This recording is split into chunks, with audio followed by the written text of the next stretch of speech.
me is pointing toward. I'm not worried, I'll follow a board. You pop my head open like a gun. Pop his head open like a gun.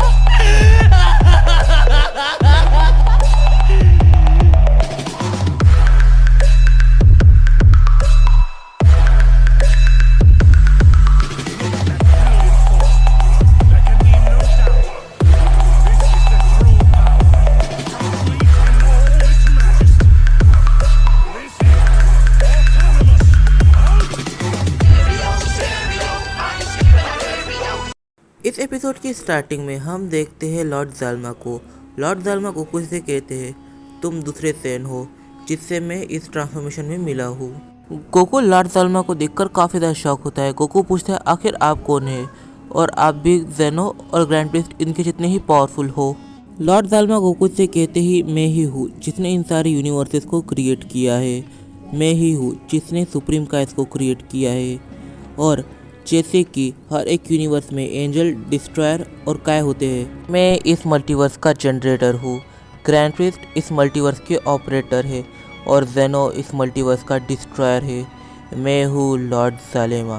Grand priest इस multiverse के पूरी तरह से as per खड़े थे। Grand priest Lord ज़ाल्मा की sense करते हैं। ग्रैंड प्रिस्ट कहते हैं ज़ेनो सामा शायद से यहाँ पे लॉर्ड ज़ाल्मा भी आ गए हैं। आप ज़ेनो काफ़ी ज़्यादा डरने लग जाता है। ज़ेनो कहता है कहीं गोकू लॉर्ड ज़ाल्मा को कुछ कर ना दे। लॉर्ड ज़ाल्मा पहले ये जानते हैं कि गोकू ये सब कर क्यों रहा है। जब लॉर्ड ज़ाल्मा को असलियत का पता चलता है तो लॉर्ड ज़ाल्मा प्लेनेट अर्थ को खुद ही रिवाइव कर देते हैं। उन्हें ड्रैगन बॉल्स को कलेक्ट करने की ज़रूरत भी नहीं पड़ती। गोकू लॉर्ड ज़ाल्मा पे पूरी तरह से भरोसा नहीं कर पा रहा था, पर फिर भी गोकू लॉर्ड ज़ाल्मा पे ट्रस्ट रख लेता है और लॉर्ड ज़ाल्मा से पूछता है आखिर मैं दूसरा सैन हूँ जो आपसे मिला है इस ट्रांसफॉर्मेशन में, इसका क्या मतलब है। फिर लॉर्ड ज़ाल्मा अपनी कहानी बताना चालू करते हैं। लॉर्ड ज़ाल्मा कहते हैं जब मैं लाइफ फॉर्म्स को क्रिएट करना और इन यूनिवर्स को बनाना सीख रहा था तब मैं इन कामों में इतना एक्सपीरियंस नहीं था, तो मुझे अलग अलग फ्रेंचाइजीज में और अलग अलग यूनिवर्सेस में जाके ये सब सीखना पड़ा। मेरे सफ़र के दौरान मेरी मुलाकात एक एंजल से हुई। वो एंजल एक एंशिएंट एंजल था और वो ग्रैंड प्रिस्ट से भी कुछ ज़्यादा ही पावरफुल था। वो ये सब ऑपरेट कैसे किया जाए वो सीखना चाहता था। उसका नाम आर्शन था और हम उसे आर्शन द जज कहते हैं। वो ग्रैंड प्रिस्ट के फादर थे। सफ़र में हमारी मुलाकात एक काफ़ी ताकतवर शख्स से हुई जिसके आजू बाजू काफ़ी ज़्यादा डिस्ट्रक्टिव एनर्जी हमें सेंस करने मिली। इनका नाम असल में डोमा है और ये कुछ ज़्यादा ही पावरफुल है। ये डिस्ट्रक्शन एनर्जी को पूरी तरह से मास्टर करने में कामयाब हो चुके हैं। ये किसी भी चीज़ को इरेज कर सकते थे जिनमें इनका काफ़ी हद तक प्रेजेंस होता था।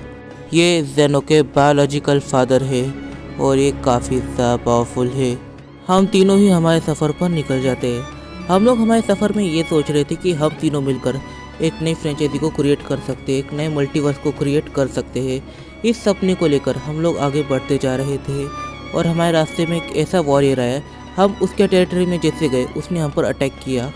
वो एक साइयन वॉरियर था और जिस ट्रांसफॉर्मेशन में तुम अब हो उसने उसी ट्रांसफॉर्मेशन का यूज़ किया था, पर वो तुमसे भी काफ़ी ज़्यादा एडवांस थी। 1 वर्सेस 3 क्या होता है ये हमें उस इवेंट पे पता चला क्योंकि वो अकेला ही हम तीनों को ही हैंडल कर रहा था। हम तीनों ही उसे रुकने को कह देते हैं और वो रुक भी जाता है। वो वॉरियर जैसे ही रुकता है लॉर्ड ज़ाल्मा उसे अब तक लॉर्ड ज़ाल्मा और इन लोग का सफ़र कैसा रहा है वो सब बताते हैं। वो साइयन कहता है तो फिर तुम्हें एक अच्छी खासी स्पेस चाहिए। मुझे लगता है ऐसी स्पेस में जानता हूँ और ड्रैगन बॉल फ्रेंचाइजी का रास्ता लॉर्ड ज़ाल्मा को वही बताता है। वो कहता है कि वहाँ पर काफ़ी बड़ी खाली स्पेस है, तुम उसे अपना सकते हो अपने काम के लिए। फिर वहाँ पर काफ़ी तरह सेंस आते हैं और वो भी हमें ज्वाइन करते हैं। गोकू लॉर्ड ज़ाल्मा से कहता है इसका मतलब कि साइंस स्पीशीज़ को तुमने नहीं बनाया और तुमने बनाया नहीं तो तुमने डेवलप भी नहीं किया। लॉर्ड ज़ाल्मा कहते ऐसा नहीं कि मैंने साइंस स्पीशीज़ के अंदर थोड़ी सी भी डेवलपमेंट नहीं करी, मैंने एक छोटा सा चेंज कर दिया। मैंने इन लोग की पावर्स को थोड़ा सा कम किया और इन लोगों की जो सांस लेने की एबिलिटी थी जिससे ये लोग स्पेस में भी सर्वाइव करते थे मैंने उसे बंद करा दिया और ये मैंने शायद 5th जनरेशन सेंस के साथ किया। गोकू को जैसे ही गुस्सा आया उसके चेहरे पर एक लाल रंग का मार्क आ गया। ये मार्क देखने से काफ़ी ज़्यादा वियर्ड लग रहा है उसके चेहरे पर ये लाल रंग का मार्क उसके गुस्से को दर्शा रहा था। फिर गोकू लॉर्ड ज़ाल्मा से कहता है इसका मतलब कि हमारे एंशिएंटर्स जब जन्म लेते थे तब से वो डिवाइन रहते हैं, पर तुम लोगों ने जब ये सब चेंज किया है इसकी वजह से हम लोग डिवाइन गॉड्स में नहीं आते।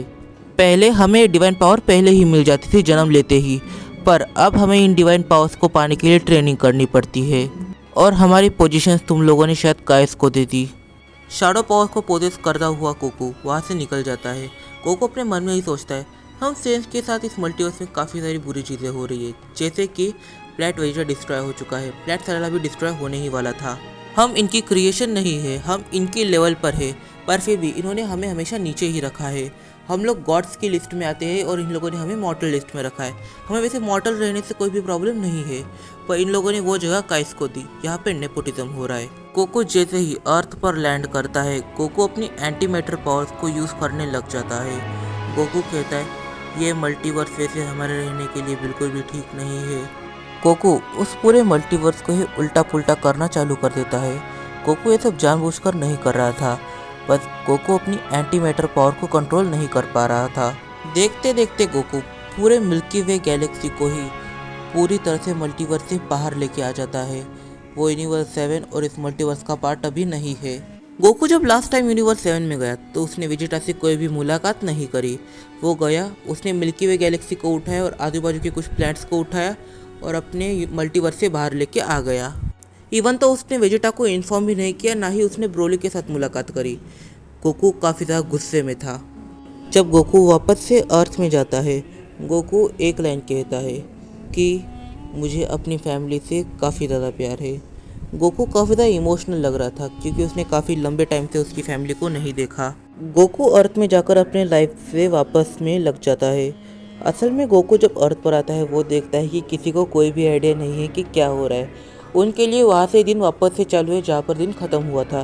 बीच में जो भी हुआ किसी को कोई भी फ़र्क नहीं पड़ता। गोकू भी ये सब कंटिन्यू करता है।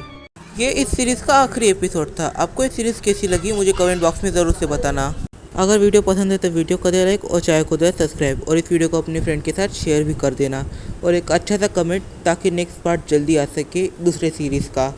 हाँ, वैसे मैं जानता हूँ कि इस स्टोरी की जो एंडिंग थी ये थोड़ी सी एवरेज थी, कुछ ज़्यादा अच्छी सी एंडिंग नहीं हुई जैसा आपने एक्सपेक्ट किया होगा। इसका रीज़न बस इतना सा है कि काफ़ी सारे ऐसे प्रोजेक्ट हैं जो फ्यूचर में आने वाले हैं और उनके ऊपर काम करने के लिए इस प्रोजेक्ट को मुझे क्लोज़ करना पड़ रहा है।